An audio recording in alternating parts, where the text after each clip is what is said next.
welcome once again to Let's Talk Marriage. This is Pastor Larry coming to you this Wednesday afternoon with Let's Talk Marriage.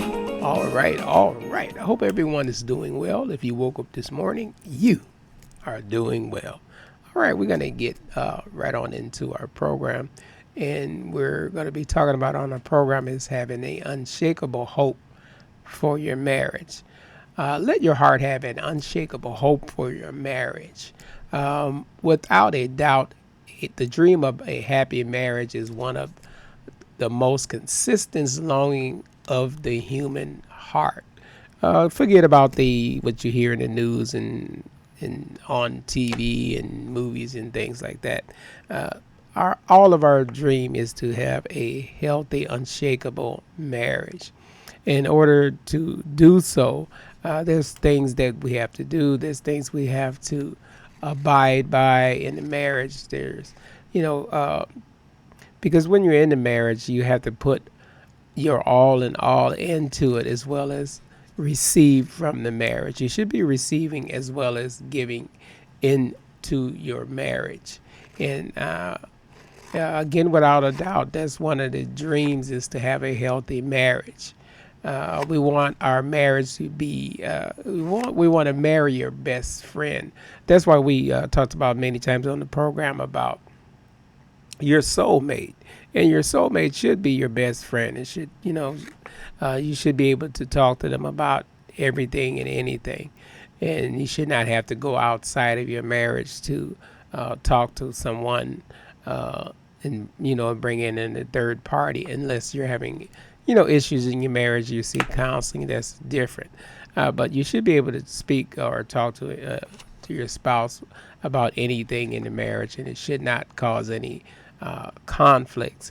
And again, we talked about how there's a way that you present things, or the way that you discuss things. You can't discuss some serious issues when you just had an argument. You have to wait till everything's calmed down. And to avoid arguments, it's all in a part of listening. And we especially as us guys, we don't listen all that well. I'll be the first to admit it. Us guys, we don't listen very well. And a lot of times the wife be giving us signals or talking to us about things, and we don't really listen to them. I mean, really listen to them. And a lot of times, when we don't listen to our spouses, sometimes it causes issues and things like that. So we have to make sure that we are listening to each other, and that's a major part of communication. And a lot of marriages fail because of lack of communication. And that's the same thing even in a church. A lot of people get discouraged in a church or leave a church because there's no communication in the church. And the messages should be in a form of communicating with the members. And the same thing with your marriage. You should be able to communicate with each other without getting into an argument or a big heated discussion. You should be able to communicate with each other. One of the things we have to realize, that the Bible has so many vital words of life, so many practical answers for building a rich, abundant, lifelong marriage. So if we follow the Word of God, and we talked about being submissive, and that doesn't mean that you're being a tyrant. I think we talked about that in Sunday school. That don't mean that you're being a tyrant when you're being submissive. This just means that you're understanding, you're listening to each other. And when it said, wives, obey your husbands, sometimes we take that to the next level. You won't do what I say do. No, it's not that simple. Wives, obey your husbands, which meaning that you listen to. It's all part of listening and communicating with each other. And a lot of times we don't want to communicate, we don't want to listen, or and it is a good thing. There was one thing I always said is, and we've heard many times also, that people hear what they want to hear. When you're upset about something, you're not going to hear a reasonable conversation. You're going to hear what you want to hear. you're going to hear that someone all of a sudden they're yelling, but they're not really yelling. It's because you're upset, and when you're upset, you perceive things totally different. That's all a part of communicating and listening. Is so important, and there's so many marriages fail because of lack of communication. Just like so many people get discouraged in churches because of lack of communication. A whole sermon by your pastor or leader or speaker should be communicating to you what the Word of God says, and it should be plain and it should not be complicated. Just like in a marriage, it should not be complicated. It should be plain and simple when we communicate with each other. With that being said, about the Bible having so many vital words for an abundant, lifelong marriage, and it is all inspiring to see that social research findings reveal what the Bible has said all along, that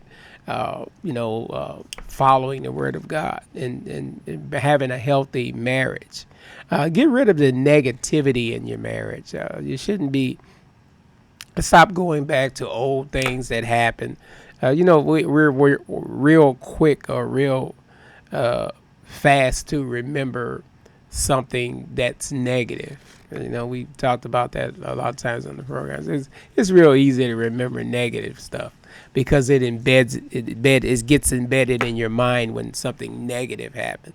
When something positive happened, it seems that it's great for that moment. You think about, oh man, I had a wonderful experience, and and then the next time, especially if something else come up, you never remember that positive experience that you had. You're just gonna go back to that original bad experience that you had, and that's true in marriage, and that's why we always talk about closing chapters, getting rid of baggage from a previous relationship, because when you have baggage from a previous relationship, only thing you're going to remember is the negative part of that.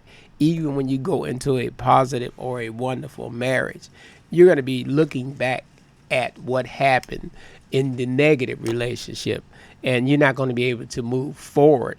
In order for you to move forward in a marriage, you have to leave all that stuff behind. The Apostle Paul said, forgetting those things behind and moving forward and press toward the mark.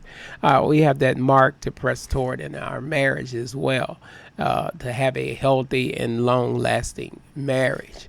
And communication, we've talked about it so many times on the program, and we can't stress it enough that communicating in a marriage is so important. And that's the reason why a lot of marriages fall apart, because lack of communication or misunderstandings and lack of not listening.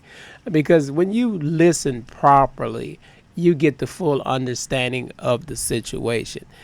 When you hear what you want to hear or don't hear properly, you get a misunderstanding, and that's what happens a lot of times in marriages. There's a lot of misunderstanding.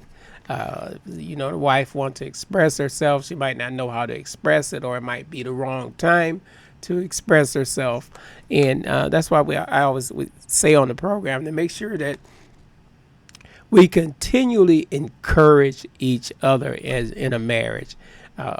Encourage your spouse. Always encourage your spouse.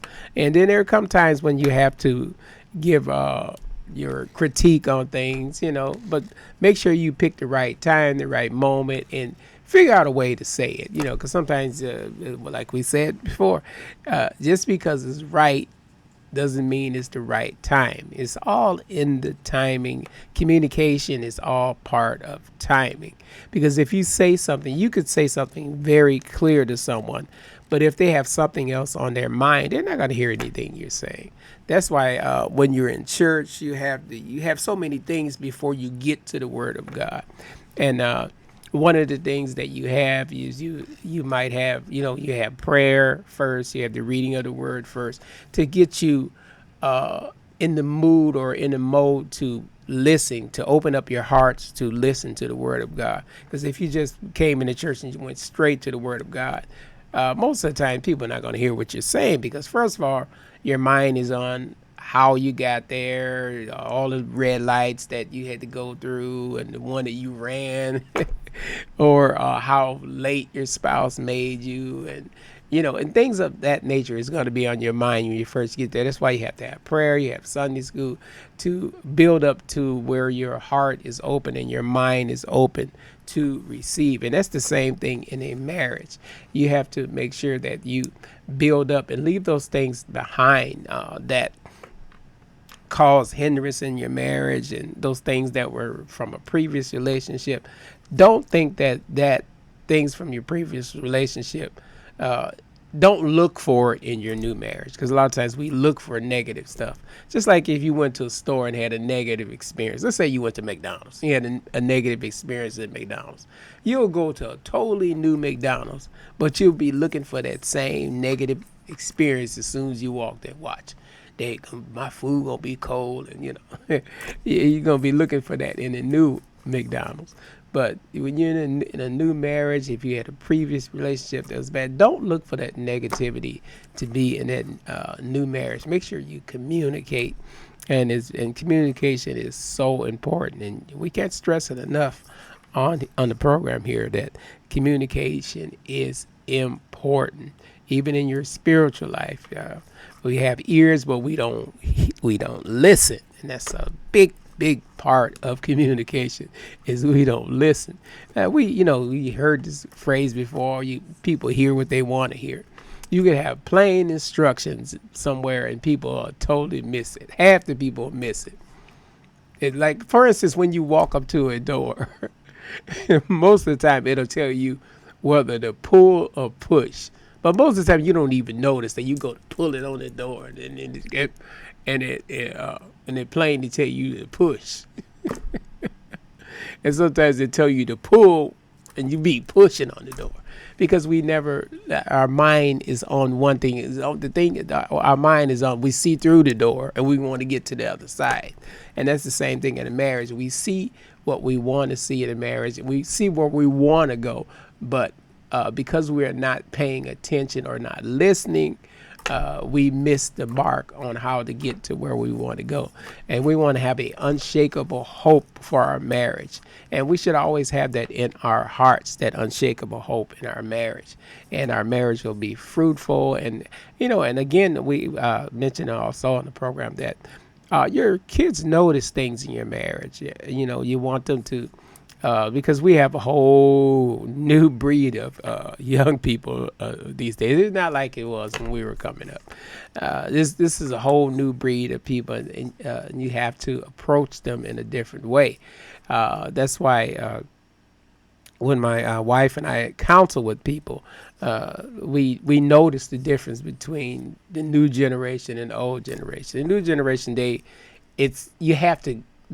don't listen thoroughly like you did before, because there's so many distractions. That's one of the reasons why people don't listen like they should, because first of all, if they get advice or counsel from you, they're going to go to the internet and see something different on there. They're going to go to social media and see something different on there. And that's where the distraction come, and people begin to hear what they want to hear. So we have to make sure that we are working toward having an unshakable hope for our marriages, and let that stay in your heart, and let that work on you.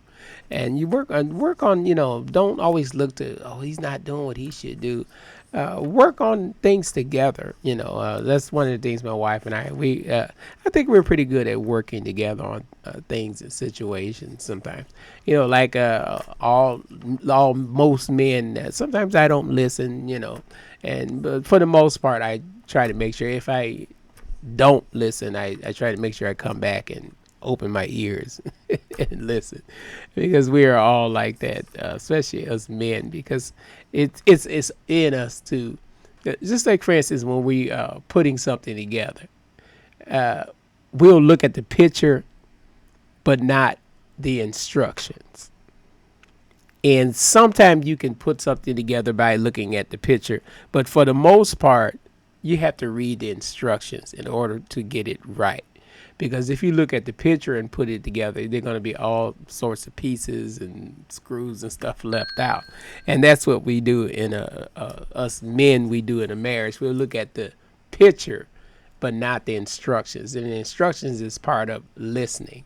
We don't listen in order to get the complete picture. In order to get the complete picture, you have to read the instructions. And our instructions for marriage is the Word of God. So stop looking at the picture, read the instructions. This is Pastor Larry. We're going to be signing off until we meet again on Let's Talk Marriage. I want to take this opportunity to invite you out to our services at New Zion Christian Center, where I am the senior pastor, and we're having services at the Plainfield Community Center, and it's 15014 South Des Plaines Avenue, and that's it's Des Plaines Street. Let me give you that address again: 15014 South Des Plaines Street in Plainfield, Illinois. All right, and my number's there if you need to reach us by phone to let us know you'll be attending service. You can give us a call. And this is Pastor Larry until we meet again with Let's Talk Marriage. All right.